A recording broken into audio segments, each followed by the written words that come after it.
భాగంగా వన మహోత్సవ కార్యక్రమాన్ని ఘనంగా నిర్వహించేందుకు సిద్ధమైంది.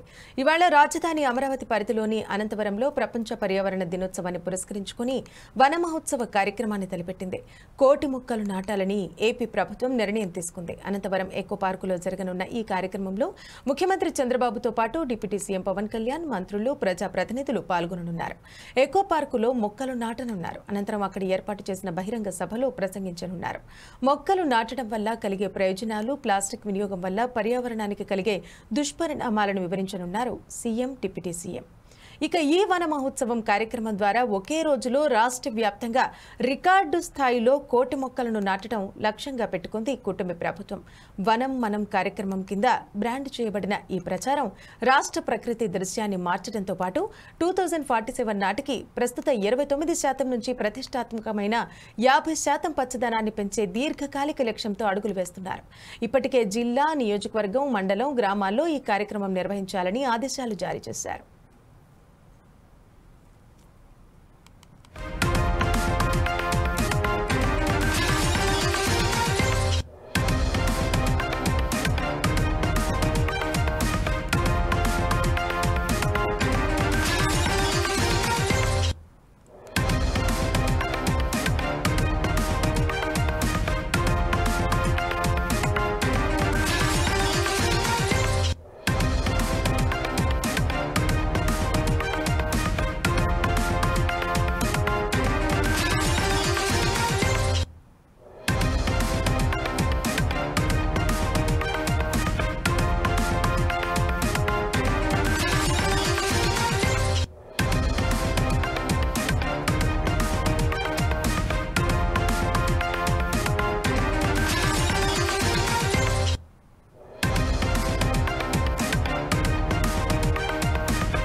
ఏపీలోని కూటమి సర్కారు పర్యావరణ పరిరక్షణ, ప్లాస్టిక్ వినియోగం నిషేధంపై దృష్టి సారించింది.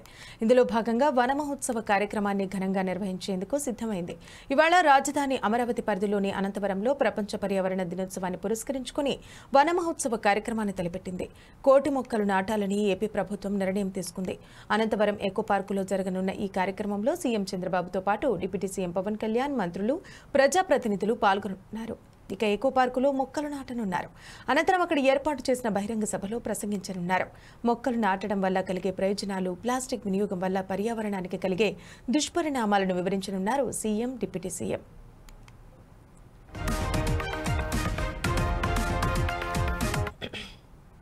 ఇక ఈ వన మహోత్సవం కార్యక్రమం ద్వారా ఒకే రోజులో రాష్ట్ర వ్యాప్తంగా రికార్డు స్థాయిలో 1,00,00,000 మొక్కలను నాటడం లక్ష్యంగా పెట్టుకుంది ఈ కూటమి ప్రభుత్వం. వనం మనం కార్యక్రమం కింద బ్రాండ్ చేయబడిన ఈ ప్రచారం రాష్ట్ర ప్రకృతి దృశ్యాన్ని మార్చడంతో పాటు 2047 నాటికి ప్రస్తుత 29% నుంచి ప్రతిష్టాత్మకమైన 50% పచ్చదనాన్ని పెంచి దీర్ఘకాలిక లక్ష్యంతో అడుగులు వేస్తున్నారు. ఇప్పటికే జిల్లా, నియోజకవర్గం, మండలం, గ్రామాల్లో ఈ కార్యక్రమం నిర్వహించాలని ఆదేశాలు జారీ చేశారు. ఇక దీనికి సంబంధించి మరిన్ని వివరాలు మా స్పెషల్ కరెస్పాండెంట్ ప్రసన్న కుమార్ అందిస్తారు. ప్రసన్న, శ్రవంతి, ఆంధ్రప్రదేశ్ ప్రభుత్వము ఈరోజు జూన్ 5న వన మహోత్సవం పెద్ద ఎత్తున నిర్వహించబోతా ఉన్నారు. పర్యావరణం అనేది ప్రపంచం ఎదుర్కొన్న ప్రధాన సమస్యల్లో ఒకటి. మనిషి మనుగడకు చిన్నభిన్నం చేస్తూ అధిక ఉష్ణోగ్రతలు, అకాల వర్షాలు, వడగాల్పులు సహా ప్రకృతి విపత్తులతో పాటు మరెన్నో వాతావరణ సమస్యలకు ప్రధాన కారణం పర్యావరణం. అలాంటి పర్యావరణం పరిరక్షణకు మొక్కల పెంపకమే పరిష్కారం అని ఆంధ్రప్రదేశ్ ప్రభుత్వము భావించి 1,00,00,000 మొక్కలు పెంచడమే లక్ష్యంగా ఈ కార్యక్రమాన్ని అన్ని రకాల ఏర్పాట్లు చేసిందని చెప్పవచ్చు.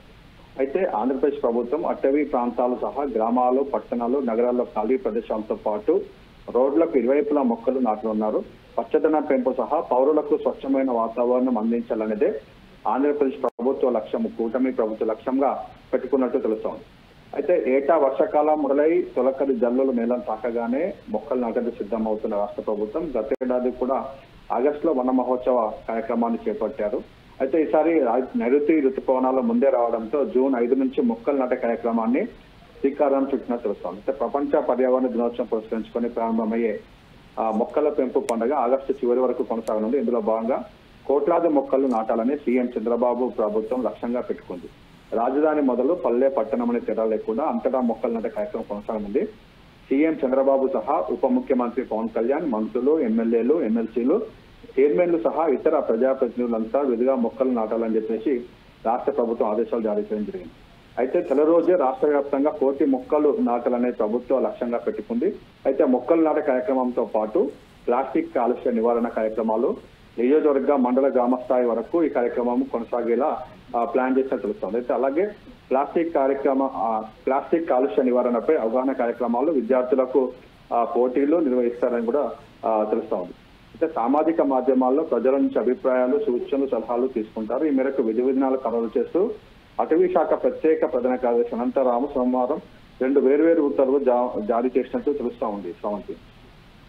Thank you Prasanna.